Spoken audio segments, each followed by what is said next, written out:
नमस्कार दोस्तों, मेरा नाम है मनीष कुमार सिंह और आप देख रहे हैं 4 पीएम महाराष्ट्र। आपका बहुत-बहुत स्वागत करता हूं।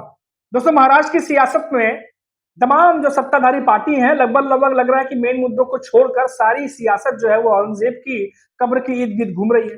बीजेपी के नेता तो इतने एग्रेसिव हो गए थे, जिस तरीके से बयानबाजी चल रही थी, लग रहा था कि खुद जाकर के वहां पर औरंगजेब की कब्र पर पता नहीं क्या कर डालेंगे। इन सब के बीच में बीजेपी के नेता अग्रेसिव थे, एकनाथ शिंदे भी पीछे नहीं रहे।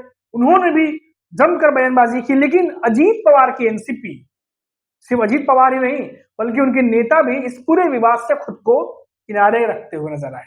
अब इसके पीछे कुछ भी वजह हो सकती है, क्योंकि बीजेपी और एकनाथ शिंदे की आइडियोलॉजी हिंदुत्व वाली है, लेकिन अजीत पवार जो है वो चुनाव के दौरान भी इन चीजों से दूर रहे और अभी भी दूरी बनाए हुए हैं। पहले तो अजीत पवार के एनसीपी के नेताओं ने बीजेपी के नेताओं को खुद सुनाया, जो नफरती भाषण दे रहे थे उस पर क्या कुछ कहा अजीत पवार के नेताओं ने, वो हमने आपको बताया। अब अजीत पवार का बयान आया दोस्तों, बड़ी इंटरेस्टिंग बात है जो अजीत पवार कह रहे हैं। उनका स्टेटमेंट जो है मैं आपको पढ़ के बताता हूं कि अजीत पवार क्या कह रहे हैं। अजीत पवार के एनसीपी महायुति में सहयोगी है और इन दिनों अजीत पवार देवेंद्र फडणवीस के बहुत करीबी भी बताए जाते हैं। अब अजीत पवार क्या कह रहे हैं, पहले उनका स्टेटमेंट बताता हूं, क्या बयान दिया उन्होंने, उसके बाद बात को आगे बढ़ाते हैं। अजीत पवार कहते हैं कि मैं आपको भरोसा दिलाता हूं कि आपका भाई अजीत पवार आपके साथ है। जो कोई भी हमारे मुस्लिम भाइयों बहनों को आग दिखाएगा, अगर कोई भी दो गुटों में झगड़ा कराकर अमन शांति को भंग करेगा और कानून को अपने हाथ में लेता है, चाहे वो कोई भी हो, उसे बख्शा नहीं जाएगा, उसे माफ नहीं किया जाएगा। ये बात अजीत पवार कह रहे हैं। क्या अजीत पवार को ये बात पता नहीं है कि किसने नफरती भाषण दिए, किस तरीके से बयानबाजी की गई? महाराष्ट्र के उनके ही सहयोगी दल के नेताओं ने किस तरीके से बयानबाजी की? क्या अजीत पवार को ये बात नहीं पता है? अजीत पवार ने क्या एक्शन लिया? ये पूछा जाना चाहिए था उनसे। लेकिन ये जो कथन है, ये जो स्टेटमेंट है जो अजीत पवार ने दिया है, भले ही उनके जो वोटर्स हैं या आप समझिए अब इस चुनाव तो चल नहीं रहे, लेकिन फिर भी जो उनके फॉलोअर्स हैं, उनके पार्टी को सपोर्ट करते हैं, उनको सुनने बड़ा अच्छा लगेगा। लेकिन ये बातें सिर्फ बयानों में ही है। जो कुछ भी पिछले 1 महीने में हुआ है, भारत सरकार ने केंद्र नेताओं पे एक्शन लिया है। अभी तक तो किसी भी नेता पर कोई एक्शन लेता हुआ दिखाई नहीं गया और इन प्रमुख नेताओं ने, चाहे वो देवेंद्र फडणवीस हो चाहे अजीत पवार हो, किसी ने भी सार्वजनिक मंच से अपने नेताओं को रोकने की कोशिश भी नहीं की। और तो और अगर रोकने की कोशिश हुई होती तो क्या ये नेता इस तरीके से बयानबाजी कर पाते महाराष्ट्र में जितना किया गया है? हालांकि देवेंद्र फडणवीस खुद भी कई बार ऐसी बयानबाजी कर चुके हैं, लेकिन अब फिलहाल देवेंद्र फडणवीस जो है वो राजधर्म की बात कर रहे हैं। लेकिन दोस्तों, ये अजीत पवार का ये जो बयान है, ये सिर्फ यही नहीं रुका। आगे भी उन्होंने बताया कि रमजान किसी एक धर्म तक सीमित नहीं है। अजीत पवार ने कहा कहा त्याग और चिंतन का प्रतीक है और तो और आत्म संयम सिखाता है और हमें जरूरतमंदों के दुख दर्द को समझने की प्रेरणा देता है। जमकर अजीत पवार ने तारीफ की। अब कहा जा रहा है कि अजीत पवार का जो स्टेटमेंट है ये इनडायरेक्टली नीतीश राणे के लिए था। नीतीश राणे के जो बयान पिछले कुछ दिनों में जिस तरीके से आए हैं, उनके ऊपर जो है अजीत पवार ने कहीं ना कहीं इन तमाम बातों को कहा है। अब नीतीश राणे ने कहा क्या था? बीजेपी नेता नीतीश राणे ने हाल ही में कहा था कि छत्रपति शिवाजी महाराज की सेना में एक भी मुसलमान नहीं था।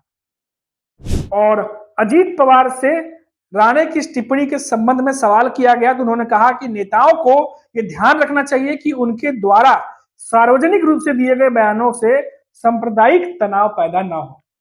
तो यानी अजीत पवार भी बीजेपी के नेताओं को साफ सलाह दे रहे हैं कि जब बयान आप सार्वजनिक रूप से करते हैं तो थोड़ा ख्याल रखिए कि तनाव पैदा ना हो। अब दोस्तों, ये बातें अजीत पवार कह रहे हैं, लेकिन अजीत पवार तो डिप्टी सीएम है और तो और महायुति में सहयोगी भी हैं। उनकी तरफ से ये बातें सार्वजनिक रूप से कही गई, लेकिन क्या एक्शन लिया गया या फिर एक्शन की जगह अजीत पवार ने खुद कोशिश की कि नेताओं को समझाया जाए, क्योंकि सहयोगी दल है, तो क्या उन्होंने ये बात कही कि आप ऐसी बयानबाजी मत करिए? हालांकि अब अजीत पवार ये बातें तो कह रहे हैं।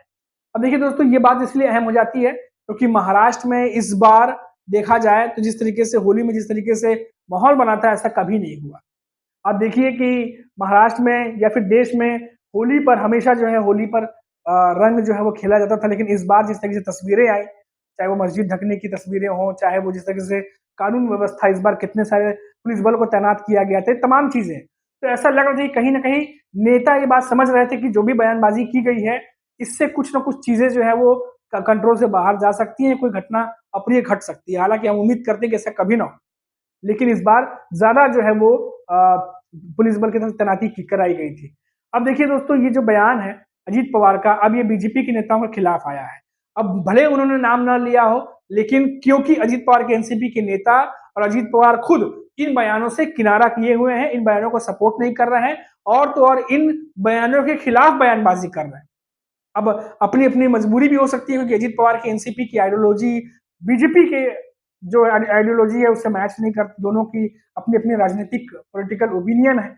अब आने वाले समय में निकाय चुनाव है, बीएमसी चुनाव है, तो नेता बहुत कुछ सोच समझ कर बयान देते हैं, और अजीत पवार नहीं चाहते कि कोई भी ऐसी कंट्रोवर्सी में या कोई भी ऐसे विवाद में फंस कर उनकी पार्टी का आने वाला समय में नुकसान हो जाए। और शायद ये वजह भी हो सकती है, होने को तो कुछ भी हो सकता है, लेकिन इतना जरूर है दोस्तों कि अजीत पवार ने बीजेपी के नेताओं के बयानों का पूरी तरीके से जो है वो सपोर्ट नहीं किया है, और तो और उनके खिलाफ ये बयानबाजी जिन्होंने की है, जो बयान दिया वो मैंने आपको बताया।